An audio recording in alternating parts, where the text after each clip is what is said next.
Corona లాంటి dangerous సంక్షోభం దేశంలో ఉంది. యుద్ధం అనివార్యమైన దుష్ఫలితాలు వస్తున్నాయి.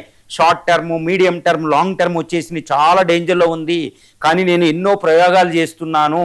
ఏంటంటే ఈ గ్రీన్ ఎనర్జీ మిషన్ అని పెట్టడం, సోలార్ మిషన్ అనేది, ఇథనాల్ కలపడం అనేది, ఈ పెట్రోల్ డైవర్సిఫికేషన్ అనేది, ఇలా ఎన్నో చేశాను, చాలా రక్షించాను. కాబట్టి కరోనా లాంటి సంక్షోభం ఉంది, అయినా కానీ నేను ఈ దేశాన్ని రక్షిస్తా అంటూ ఏంటంటే సంక్షోభాన్ని పెద్ద చేసి చూపించి, నేను ఈ రేట్లు పెంచడం లేదని చూపించి ఎలక్షన్ని గట్టెక్కడానికి చేసిన ఒక పొలిటికల్ రాజకీయ వ్యూహం అని చెప్పుకోవచ్చు. వెంటనే కాంగ్రెస్ ఇదేంటంటే ఇండియా గ్రూప్ వీళ్ళు అటాక్ చేయడం జరిగింది.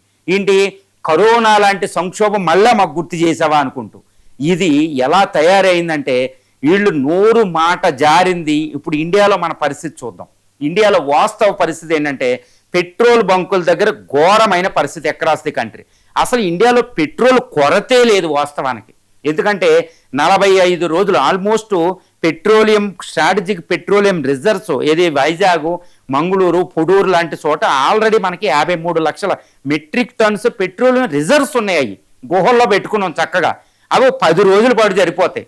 దాంతోపాటు ఇప్పుడు పెట్రోల్ హర్ముజ్ స్ట్రైట్తో ఆగిపోయినా రష్యా నుంచి వస్తుంది. ఏప్రిల్లోనే మనం 60 మిలియన్ బ్యారెల్స్ మనం కొనబోతున్నాం. అమెరికా నుంచి ఉన్నాయి, వెనిజులా నుంచి ఉన్నాయి, ఈ ఆస్ట్రేలియా నుంచి ఉన్నాయి, తర్వాత ఈస్ట్ ఆఫ్రికా నుంచి ఉన్నాయి. ఎక్కడ పడితే ఆ పెట్రోల్ ఎక్కువగా 41 దేశాల నుంచి వస్తున్నాయి. ఈ గల్ఫ్ ఆగిపోతే మనకి ఎటువంటి నష్టం లేదు, అక్కడ ఆగిపోయినా మనకు ప్రాబ్లం లేదు.